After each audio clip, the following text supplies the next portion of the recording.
gente percebe isso nos adolescentes também. Porque o que acontece? Eles estão numa fase em que o córtex pré-frontal ele está sendo formado nessa parte da adolescência, nessa fase da adolescência. Então ele está sendo formado para a vida, e se ele recebe esse estímulo da pornografia, ele tem todo um atrapalho no seu funcionamento, no seu desenvolvimento. Aí você vai ter adolescentes que têm, por exemplo, através da visualização da pornografia, atitudes sexuais de adulto, que se comportam como adultos, que pensam como adultos, mas quando você vai conversar com ele, ele ainda é uma criança em formação. Mas na área sexual, ele tem interesses de adulto sexual ainda. Isso aqui, pastor, é muito perigoso. Por quê? Porque a forma que está sendo hoje o mercado apresentando para os nossos jovens, nosso adolescente, o sexo, é uma forma totalmente poluída e totalmente o oposto daquilo que a Bíblia nos ensina. Então, você vê hoje jovens viciados em sexo, né? Viciados em pornografia, tendo compulsão sexual. Tem jovens hoje que a gente vê assim, cada relato assombrosos, né? Por exemplo, de diretora compartilhar assim, que já teve situações do colégio de jovens tendo relação dentro dos banheiros, nos cantos dos colégios.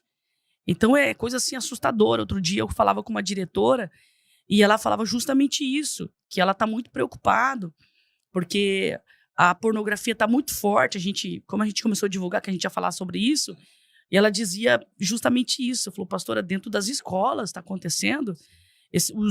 Sabe o que é menino assim de 12, 13 anos, 10 anos, já querendo ter relação lá escondidinho? Isso é o quê? Né? Se não é o meio que está influenciando, é a pornografia. O que é que está fazendo esse menino tão cedo ficar ativado desse jeito? Então, isso que é assustador, né, pastor? É assustador. Inclusive, esse córtex pré-frontal, esse nome feio que a gente está falando, ele é a matéria cinzenta do cérebro. E ele é responsável pelo controle de impulso. Então, a pornografia, ela gera esse super estímulo e tira a capacidade da pessoa de controlar os impulsos.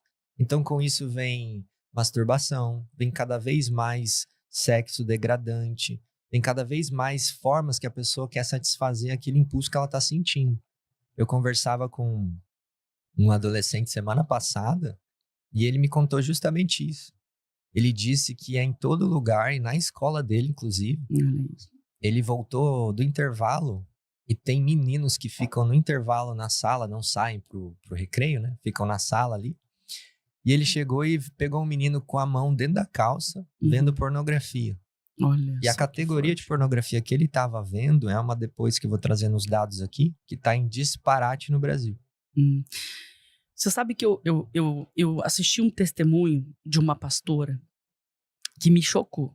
Eu nunca mais me esqueci. Eu já citei isso até numa pregação minha, que ela foi chamada para ajudar uma família, porque tinha um membro da família, um rapaz, já um homem já, eu não lembro assim, o nome a idade que ela fala, que ele tinha histórico de abuso, né? Só que ele era um filho de um pastor, e parece que ele era um pastor conhecido, pelo que eu entendi que ela relatou, né? E ela conta que quando ela começa a fazer um mapeamento ali da família, ela descobre onde estava a raiz. Qual que era a raiz? E por que eu falo isso, pastor Diogo? Porque as pessoas acham que a pornografia só está lá fora. Mas tem muita gente aprisionada na pornografia dentro da igreja. Sim. Líderes, obreiros e filho de obreiros e etc. Não é uma coisa só lá externa, né? Não. E ela conta no testemunho que quando ela foi mapear ali, ela descobriu que o menino, esse homem, acabou contando para ela como que tudo começou.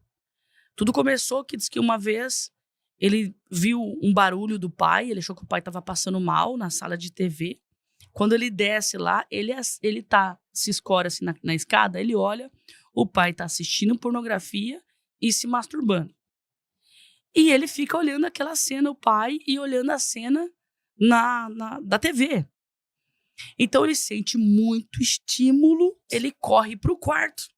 Quando ele corre para o quarto, é aquilo que você falou, né? Dos estímulos, que é muito forte. Ele fica tão excitado, tão agitado, que ele pega o seu irmão, mais novo do que ele, não lembra a idade. e ele abusa do irmão. Ali começa o histórico de abuso. Então, as pessoas, elas não têm dimensão o que elas estão trazendo para dentro da sua casa. Sim. Porque ela acha que quando ela está assistindo lá, é só ela e a TV, é só ela e o notebook, é só ela e o celular, é só ela e o iPad, mas agora vamos espiritualizar, né, pastor? Sim.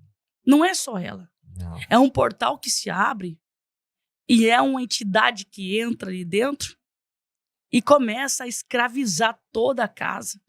Aí daqui a pouco o filho está sendo retalhada, a filha está sendo retalhada e a desgraça já é impetrada dentro dessa família, né? Porque a pessoa que é aprisionada, ele acha que não, eu tô assistindo, ou talvez ele compartilhe ali com a esposa, mas não tem dimensão, né? Não. Que isso vai trazer, não é só uma destruição para o casamento, mas para toda uma família, né? Com toda certeza. E a criança, ela aprende com a imitação do comportamento adulto, né? Então, ela vendo essa situação que a senhora contou, com certeza ela sentiu que ela poderia imitar aquilo ali. Gera uma legalidade no mundo espiritual, né? A Bíblia vai dizer lá em 2 Coríntios, né, que as armas que nós temos em Deus são poderosas para destruir toda fortaleza do adversário nas mentes, né, e levar todo pensamento cativo a Cristo. Mas por que diz isso? Porque gera fortalezas na mente. E muitas vezes os pais, eles podem até pensar que não estão transmitindo isso para os filhos, mas na verdade estão dando essa legalidade, né? E talvez nem saibam, às vezes o filho está escutando ou está vendo e já está aprendendo através da observância e da imitação aquele comportamento, né?